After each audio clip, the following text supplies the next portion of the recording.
الله وبركاته. وعليكم السلام بسم الله الرحمن الرحيم. الحمد لله رب العالمين. أشهد أن لا إله إلا الله وحده لا شريك له وأشهد أن محمدا عبده ورسوله. اللهم صل على محمد وعلى آله وصحبه أجمعين. اللهم علمنا ما ينفعنا وانفعنا بما علمتنا وزدنا علما. اللهم أصلح لنا شأننا كله ولا تكلنا إلى أنفسنا طرفة عين. اللهم آت نفوسنا تقواها وزكها أنت خير من زكاها أنت وليها ومولاها. أما بعد. الحمد لله. Now before we begin, I would like to mention about something that is very important, a reality which is very important, which is strongly related to the hadith or the dua that we are about to go through today, inshallah. Which is essentially the dua, one of the duas or Istiftah, one of the Istiftah which was read by the Prophet ﷺ, especially this Istiftah, which is Istiftah number 32 in the compilation of the book Hisnul-Muslim. Is the Istiftah the Prophet ﷺ would recite or would read when he would stand in the night prayer. إِذَا قَامَ مِنَ اللَّيْلِ يَتَهَجَّدُ. إِذَا قَامَ مِنَ اللَّيْلِ يَتَهَجَّدُ. So before we begin explaining this, there is a reality or truth that we need to understand, which is the nature of our iman, the nature of our faith, the nature of our iman. And this is mentioned in a hadith narrated by Al-Hakim, by the Prophet ﷺ. He said, إِنَّ الْإِيمَانَ لَا يَخْلَقُ فِي جَوْفِ أَحَدِكُمْ كَمَا يَخْلَقُ الثَّوْبُ الْخَلِقُ فَاسْأَلُوا اللَّهَ أَن يُجَدِّدَ الْإِيمَانَ فِي قُلُوبِكُمْ. The reality of faith or iman is that it will start to fade and wear out. Okay? In your hearts, the iman in your hearts will fade out as how your clothes wear out. When you buy new clothes, it looks fresh, it looks good, right? And then suddenly the color will start to fade, it will start to look old. Even if it's not torn, it will still look old, and people will know that, oh, this is not a new shirt, this has been for a long time. Okay, it will wear out. So the same goes to your iman as well. It will wear out, and therefore the Prophet ﷺ mentions Fas'alullah, so ask Allah subhanahu wa ta'ala to always renew your faith in your hearts. Now in another narration, Fatlul Qur'ana yujaddidu al-imana fi qulubikum. So recite the Quran often so that it can renew the faith in your hearts. Okay? In another hadith as well, the Prophet ﷺ, or Messenger of Allah ﷺ said, Jaddidu imanakum, renew your iman or your faith. And yet it was said to him, Ya Rasulullah, wa kayfa nujaddidu imanana?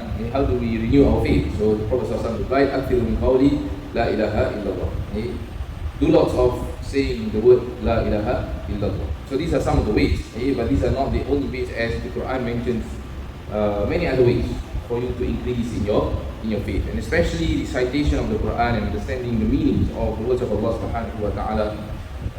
This is one of the methods or factors which have a very strong effect to the faith of the believer. Okay? Allah subhanahu wa ta'ala mentions in the Quran about hearts which are being hardened. Okay? And in one of the interpretations regarding this verse, where Allah subhanahu wa ta'ala mentions about hearts hardened after receiving guidance from Allah subhanahu wa ta'ala, Allah mentions the example of stones or rocks, and then the rocks and water, and rocks being broken apart or basically shattered into pieces. There are rocks in which they start to have cracks. Okay? In one of the interpretations, I can't remember the scholar, I believe it's Ibn Johari, I can't remember exactly, but he mentions this tafsir, which is that this tafsir may refer, or this example may refer to the hearts actually, when Allah speaks about stones and rain and rivers. Okay? So which verse am I referring to? It is the verse in Surah Al-Baqarah in which Allah subhanahu wa ta'ala mentions ثُمَّ قَسَتْ قُلُوبُكُمْ فَهِيَ كَالْحِجَارَةِ أَوْ أَشَدُّ قَسْوَةً. After that, your hearts became hardened, so it became like rocks or harder than that. أَوْ أَشَدُّ قَسْوَةً. And then Allah subhanahu wa ta'ala mentions وَإِنَّ مِنَ الْحِجَارَةِ لَمَا يَتَفَجَّرُ مِنْهُ الْأَنْهَارُ. There are rocks in which rivers flow swiftly or running, flow very fast, very quickly in between the rocks. يَتَفَجَّرُ مِنْهُ الْأَنْهَارُ وَإِنَّ مِنْهَا لَمَا يَشَّقَّقُ فَيَخْرُجُ مِنْهُ الْمَاءُ. There are some rocks in which you start to see cracks, and then water will start to flow out of it in a way which is lesser than the first one, right? وَإِنَّ مِنْهَا لَمَا يَشَّقَّقُ فَيَخْرُجُ مِنْهُ الْمَاءُ. And then what does Allah subhanahu wa ta'ala say after that? وَإِنَّ مِنْهَا لَمَا يَهْبِطُ مِنْ خَشْيَةِ اللَّهِ. And there are some which crumble in the fear of Allah subhanahu wa ta'ala. وَإِنَّ مِنْهَا لَمَا يَهْبِطُ مِنْ خَشْيَةِ اللَّهِ وَمَا اللَّهُ بِغَافِلٍ عَمَّا تَعْمَلُونَ. Am I correct? Yes. And Allah is not Allah subhanahu wa ta'ala always knows what you do. So the scholar mentioned that the example of the rocks over here refers to hearts. Okay? There are some hearts in which will bring tears to the person. Okay? And this is the example of the river, the flowing river actually. Okay? So the river will flow very far. Basically, it will cry abundantly. Okay? And there are other hearts in which only tears, only small amount of tears, still crying, okay? But not the same as the first one. And there are others which maybe they don't cry, okay? Or you don't see any tears, but they are very fearful of Allah subhanahu wa ta'ala to the point that they crumble. Okay? These are some of the examples of the nature of the heart in different situations. Okay? And the Sahaba themselves, they mentioned the feeling that they had when they listened to the Quran. Such as, for example, one of the Sahaba who listened to the verses in Surah Tur, his heart, he said, "Kada qalbi an yatir." My heart was, I felt that it almost left me. Okay? So basically, fear of Allah subhanahu wa ta'ala, fear when you understand the naked truth or the real truth, okay? And that the reality is that you will return to Allah subhanahu wa ta'ala. Okay, so what am I moving towards, or what am I trying to explain over here is that your faith and your iman and your aqidah, your belief system, is not something that you iterate in schools only. It's not something that you read, okay, believe in Allah, la ilaha illallah, Muhammadur Rasulullah, and it's just like that. Okay? And that is why you see, okay, having reached this dhikr or dua number 32, we have gone through a number of adhkar in which it involves the la ilaha illallah and Muhammad Rasulullah. Why? Okay? Because the aqidah of the believer or the faith of the believer is something that is not just something that he learns once in his life and then that's it. Aku dah tahu Allah satu, aku worship Allah alone only. That's it. Okay? As long as I know that, that's it. It does not work that way, because it is a foundation which branches out to many things, okay? Which will be seen in your actions, will be seen in your speech, will be seen in the effects of your life. Okay? And this is the real nature of Tawheed. It's not something that you just iterate and that's it. Aku dah kenal Allah. It doesn't work that way. Okay? It is with you throughout your life. It is something that you need to strengthen, something that you need to protect from being weaker. Okay? This is the nature of iman. This is the nature of our aqidah, and that is why you see many a times in the adhkar there is mentioning of all of these things: shahada, la ilaha illallah. And sometimes you ask the question, aku dah kenal Allah, aku dah tahu la ilaha illallah. I already know that Muhammad is the messenger of Allah. Why do I need to repeat this? Why do I need to repeat this every time? 5 times at least a day when I listen to the adhan, for example. Why? Okay? And the reason is so that your iman will be strengthened. Okay? And you cannot achieve this unless you understand how it works. Okay? Unless you understand how it works. Okay? So that is what we're going to go through tonight, inshallah, by explaining these what we find in this dua that is read by the Prophet sallallahu alaihi wasallam. Because this dua essentially gives this effect. Okay? It renews the iman of the person. It strengthens the iman of the person. Okay, and therefore we will start explaining the words that we find in this dua. Now the first, in the dua we find the words Allahumma lakal hamd. Okay, Allahumma lakal hamd anta nurus samawati wal ardi wa man fihin. Wa lakal hamdu anta qayyimus samawati wal ardi wa man fihin. Wa lakal hamdu anta rabbus samawati wal ardi wa man fihin. Everybody has the same version? Same arrangement? Okay, so we're going to explain according to this arrangement, inshallah.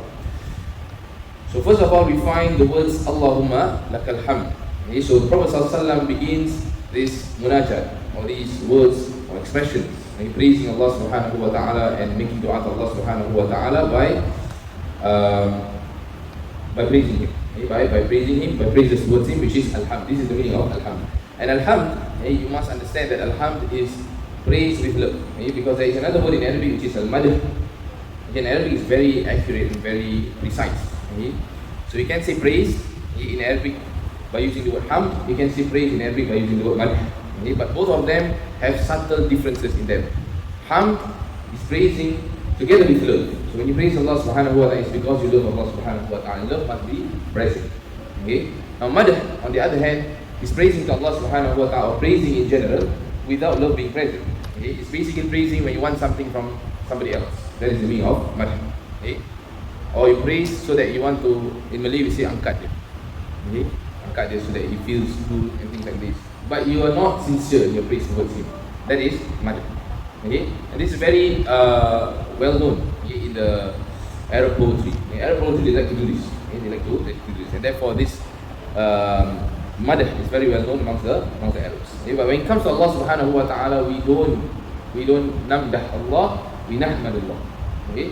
Why? And this is what you see in Surah Al-Fatiha as well. Alhamdulillah Rabbil Alameen. And the reason is because you praise Allah subhanahu wa ta'ala with love. Why do you praise Allah subhanahu wa ta'ala? What brings this praise together with love? It is due to the great blessings of Allah subhanahu wa ta'ala. And this is something that is very well known to many people. They praise Allah subhanahu wa ta'ala because of the blessings of Allah subhanahu wa ta'ala. But there is a second reason why you praise Allah subhanahu wa ta'ala, which can be much more stronger, okay, which can develop your praise to Allah subhanahu wa ta'ala to make it stronger.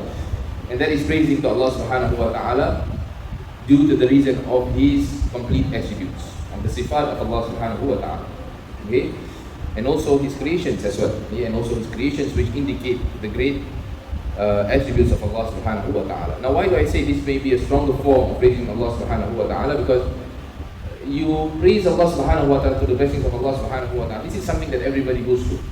Everybody understands that this is a blessing from Allah, this is something that you got from Allah subhanahu wa ta'ala. Alhamdulillah. Okay? But when you praise because of the great, complete attributes of Allah subhanahu wa ta'ala, you're praising Allah because of your understanding of the true nature of Allah subhanahu wa ta'ala. And this will develop your praise, okay, and increase or basically affect the nature, or basically shape the nature of your praise to be a better kind of praise. Okay? Now, and the examples are exactly in this dua actually. Okay? So when we say Allahumma lakal hamdu, anta nurus samawati wal ardi wa man fihin, for example. Okay? This is the first one that we have over here. You are the light of the heavens and the earth. Now heavens, samawat, okay, the word heavens, when you see in the translation, it will always refer to the seven skies or langit in Malay. Okay? So it does not refer to paradise. Okay? Because paradise is Jannah. Okay? So sometimes you recite the Quran, you see the word samawat and it's translated as heavens. It does not refer to paradise, it's different. Okay? But people use the word heaven to refer to paradise sometimes. Okay? So the point is not about the word in English, but you need to know the word in Arabic. When Allah subhanahu wa ta'ala, when you see the word samawat, sama, all this refers to the heavens above us or langit. Okay? Tujuh petala langit, for example, samawat. Okay? So it does not refer to Jannah. Jannah is much higher, it's much greater than that. So over here, lakal hamdu anta nurus samawati wal ardi wa ma fihin. There's something that I forgot to mention. Now the original way to say this is actually Allahumma alhamdu laka. Praise is for you, right? But you see that it is being mentioned in the opposite way, lakal hamdu. And this has an effect in the Arabic language as well. This is similar to the saying iyyaka na'budu wa iyyaka nasta'in. Okay? So the original way to say is actually na'buduka wa nasta'inuka. Right? We worship you and we seek help from you. But when you bring you in front of the word, in front of the action, okay, it becomes, in the Arabic language, this concept is called takhsis, which means you single out, okay, and specify, okay, the party to only deserve that which you mentioned. Okay? So iyyaka na'budu means only to you we worship. It's not the same as na'buduka, which is we worship you. It can be that you worship something else other than Allah subhanahu wa ta'ala. No. But iyyaka na'budu means only to you worship. Nothing else deserves to be worshipped except for you. Okay? Now the same goes to lakal hamdu over here as well. When you say lakal hamdu, all praises, okay, you are the only one who deserve all these praises. Okay? All these sorts of praises that we are about to praise you. Anta nurus samawati wal ardi wa man fihin. You are the light of the heavens and the earth and whatever that is in it. Okay? And over here, okay, I would like to teach or educate about the concept of the names and attributes of Allah subhanahu wa ta'ala, okay? Which in our society commonly we have this understanding of Allah has 99 names. Okay? Now in the hadith, the Prophet ﷺ did mention this. Inna lillahi tis'atan wa tis'ina isman. Allah has 99 names, mi'atan illa wahida, 100 except for one.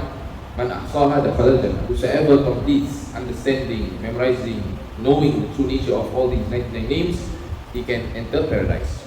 Okay?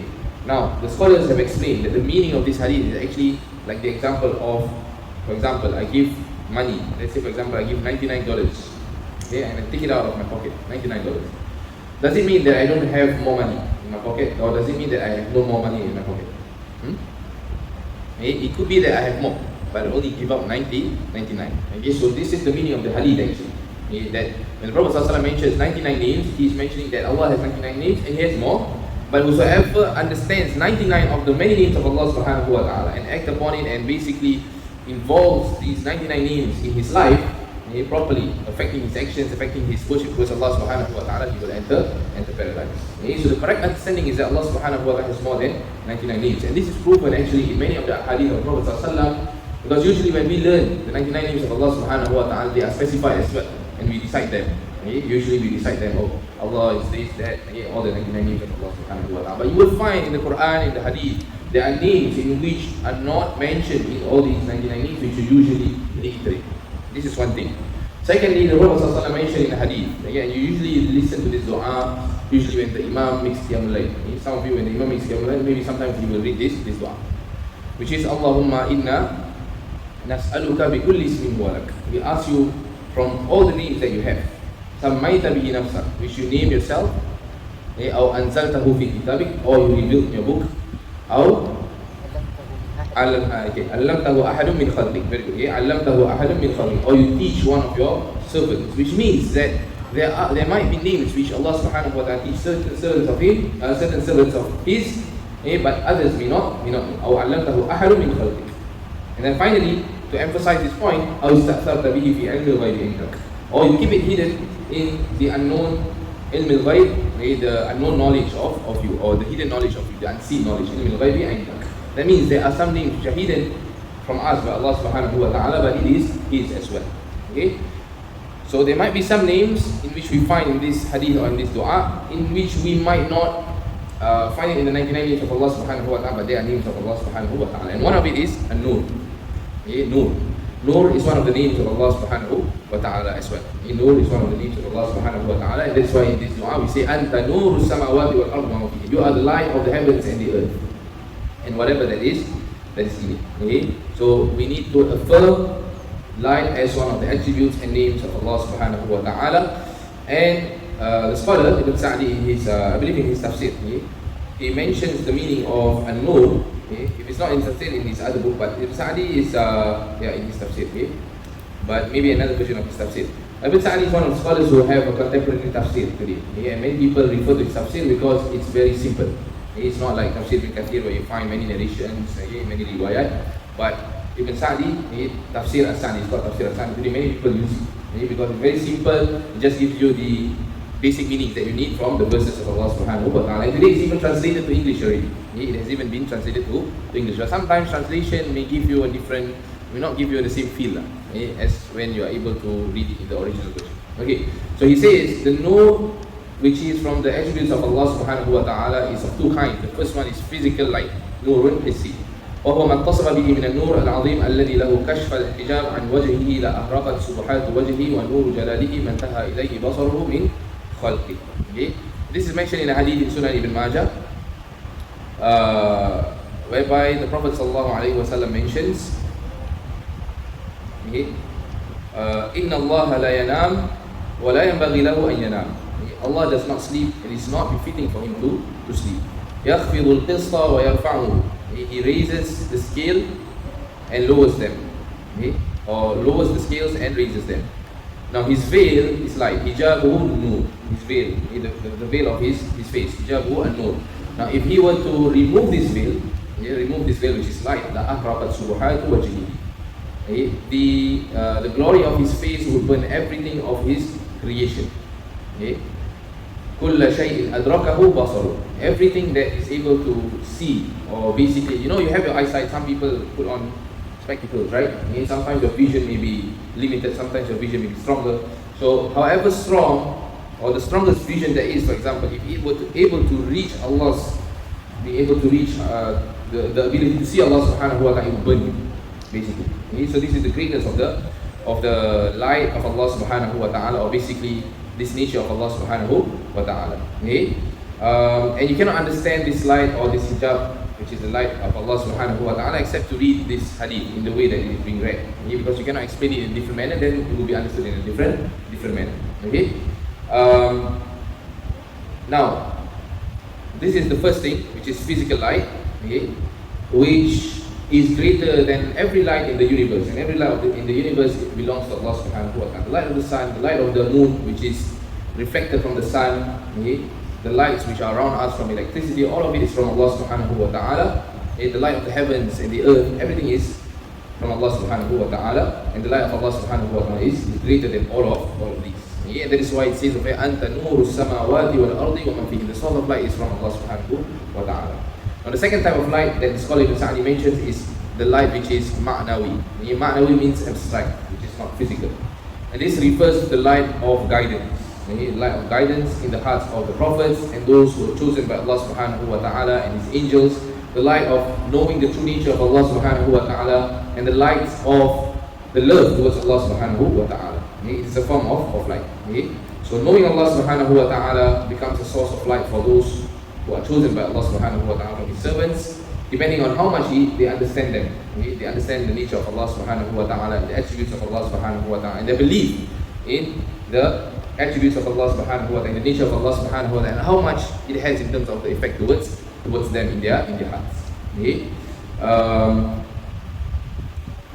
Now therefore, Allah subhanahu wa ta'ala is light, and His legislation is also light. His sharia is also light, and His prophet is also light, because He is the one who brings this revelation, this sharia of Allah subhanahu wa ta'ala. And that is why Allah subhanahu wa ta'ala mentions and illustrates this in the Quran. For example, in Surah Al-Ahzab, verse number 45 and 46, Allah subhanahu wa ta'ala mentions, "Ya ayyuhan nabiyyu inna arsalnaka shahidan wa mubashiran wa nadhira wa da'iyan ila Allah bi'idhnihi wa sirajan munira." It's the siraj, which is enlightening or bright, enlightening. Okay? Source of light which enlightens everything else. And the wahyu is also considered as nur. The revelation is also considered as nur. And that's why Allah subhanahu wa ta'ala mentions this fact in Surah Shura, وَكَذَلِكَ أَوْحَيْنَا إِلَيْكَ رُوحًا مِنْ أَمْرِنَا.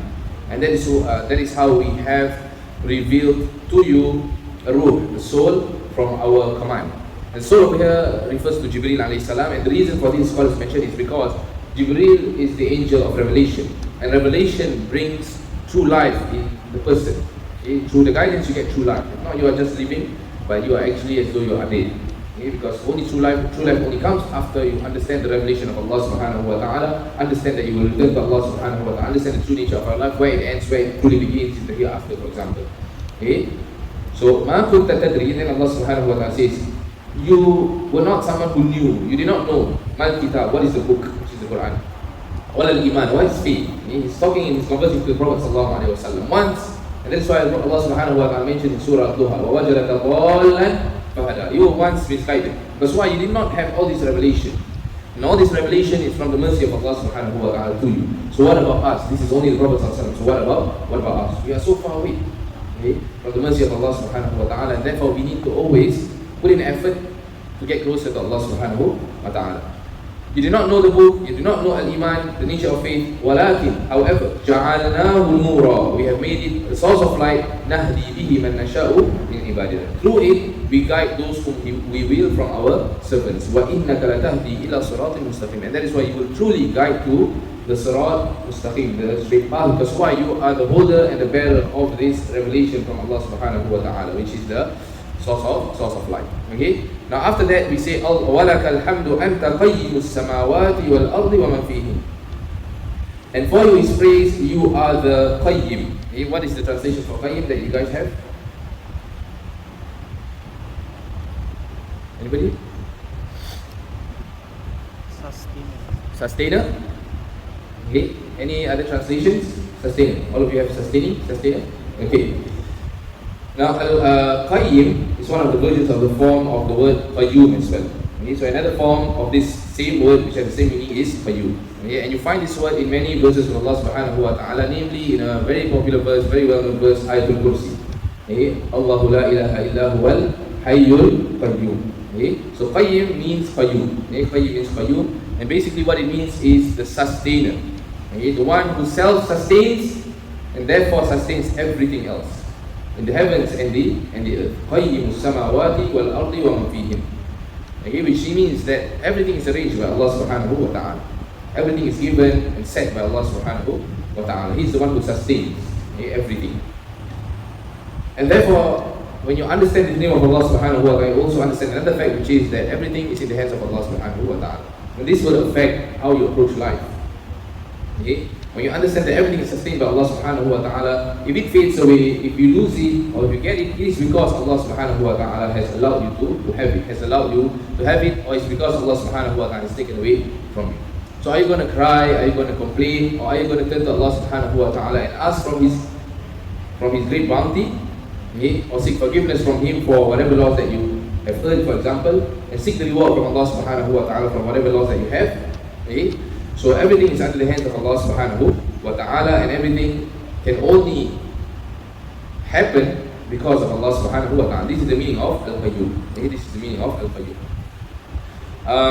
And this name or this attribute of Allah subhanahu wa ta'ala will lead us to understanding two things. It indicates two important things, which is the completeness of the self-sustenance of Allah subhanahu wa ta'ala. In Arabic we call this Rina, which means that Allah does not need anyone. He does not need anyone at all. We need people around us. We need help, we need aid, right? We need people to help bring us up, to help us in our affairs. For example, we need a doctor when we get sick. We need many things. Okay? And especially we need Allah subhanahu wa ta'ala. But when it comes to Allah subhanahu wa ta'ala, He does not need anything to sustain Himself. Okay? And this indicates the complete ghina, or the rich, or the wealthiness of Allah subhanahu wa ta'ala, because no matter how wealthy you are, you will still be in need of something. Okay? And true richness and true wealthiness, hakikat, okay, kekayaan yang sebenar, is actually when you don't need anybody at all in your life. And you are not able to reach that. And that is what Allah subhanahu wa ta'ala mentions in the Quran. Ya ayyuhan nas, O human beings, O people, you are truly all fuqara. You are actually all miskin, fuqara, you are all poor. Ilallah, to Allah subhanahu wa ta'ala. Because one way or another you will be needing Allah subhanahu wa ta'ala in your life.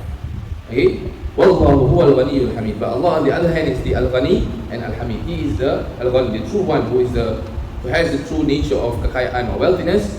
But He does not use this wealthiness to oppress people, and that is why He is the al-hamid. He will give to those who deserve, or He will give more according to the mercy, according to His mercy. Okay?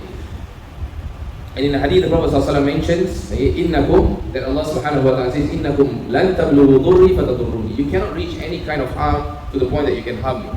Wa lan tablughu naf'i fatanfa'uni. You cannot reach any point of benefit to the point that you can benefit Allah subhanahu wa ta'ala. And that's why when something happens in your life, you cannot say, for example, why is this happening to my life?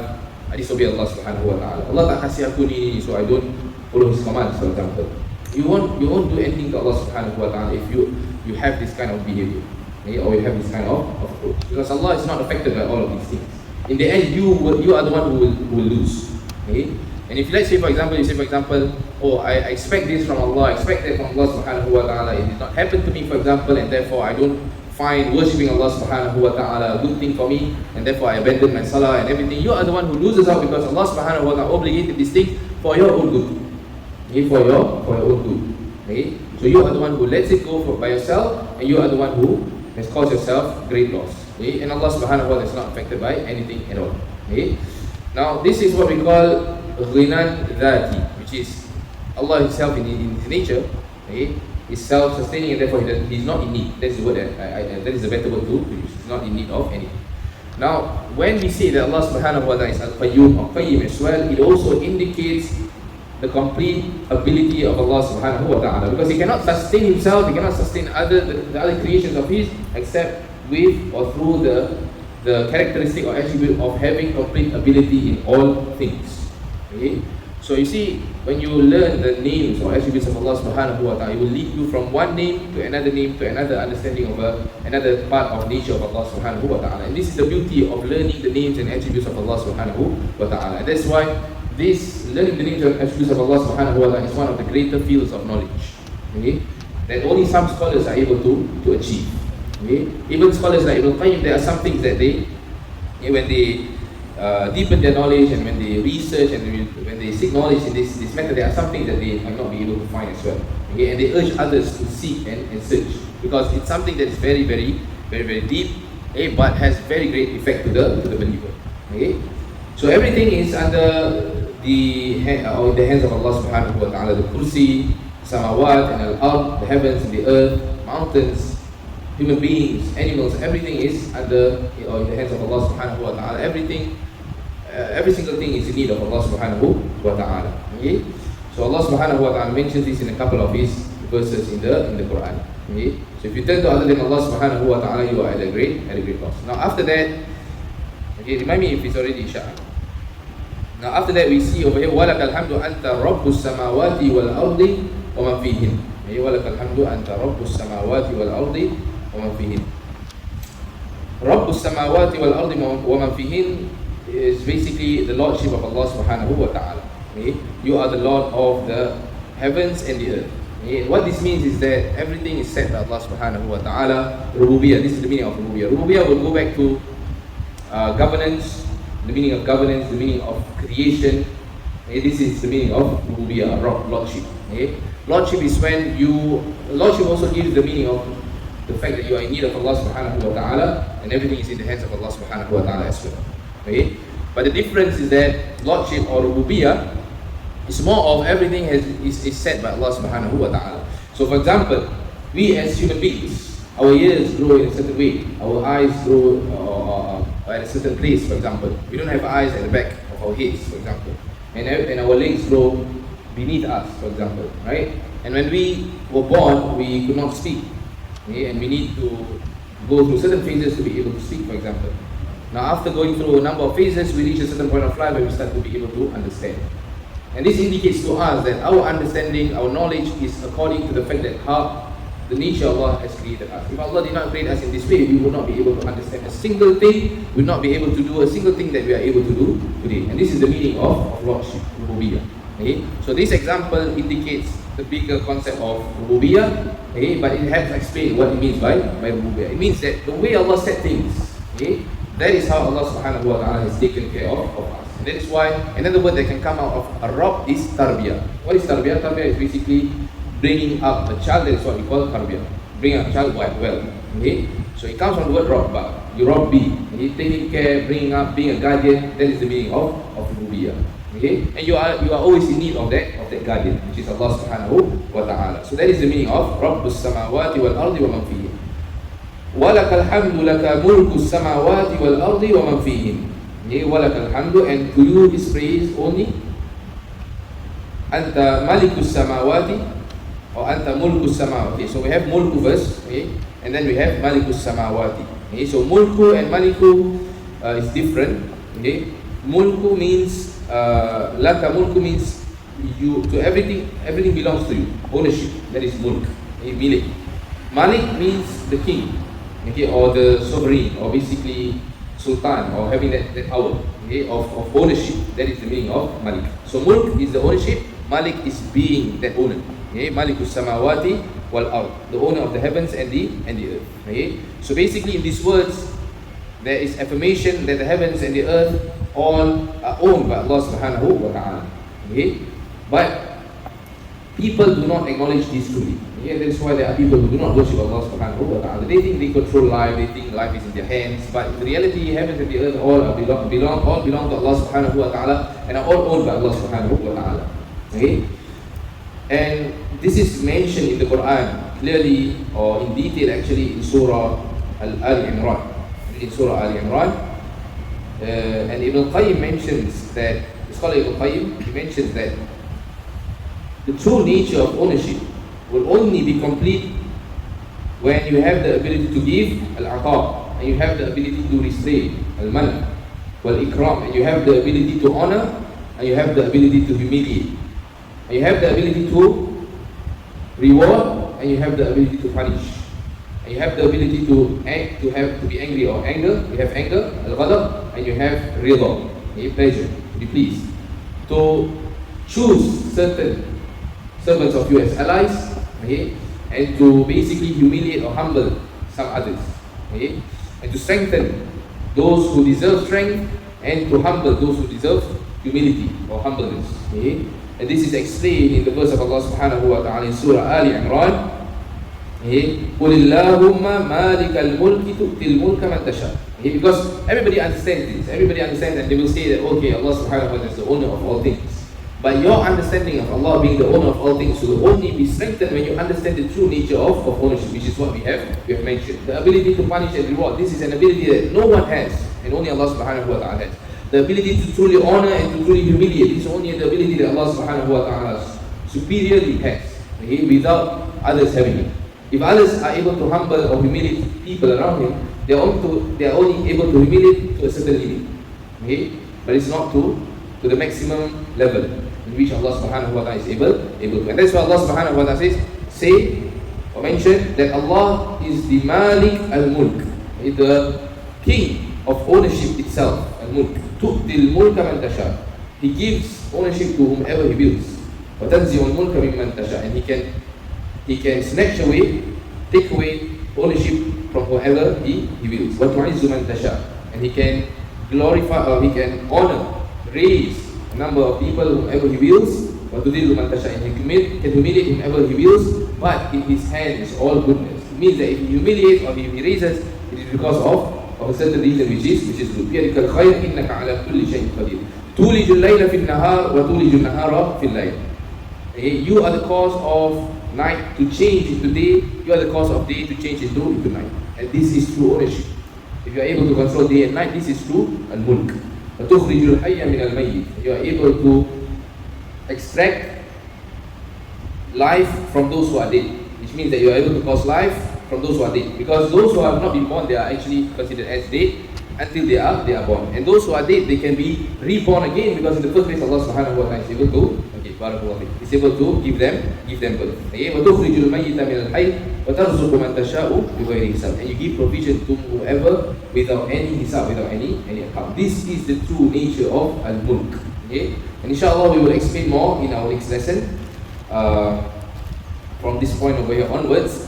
وَلَكَ الْحَمْدُ لَكَ مُلْكُ السَّمَاوَاتِ وَالْأَرْضِ وَمَنْ فِيهِنْ وَلَكَ الْحَمْدُ أَنْتَ مَلِكُ السَّمَاوَاتِ وَالْأَرْضِ وَلَكَ الْحَمْدُ أَنْتَ الْحَقُّ وَوَعْدُكَ الْحَقُّ, until the end of the dua, inshallah. Wallahu ta'ala a'lam. We ask Allah subhanahu wa ta'ala to benefit us from what He has bestowed us in terms of knowledge, and forgive us for our shortcomings. Subhanakallahumma wa bihamdik, ashhadu an la ilaha illa anta, astaghfiruka wa atubu ilayk. Wa sallallahu wa sallam ala nabiyyina Muhammad. Alhamdulillahi rabbil alamin.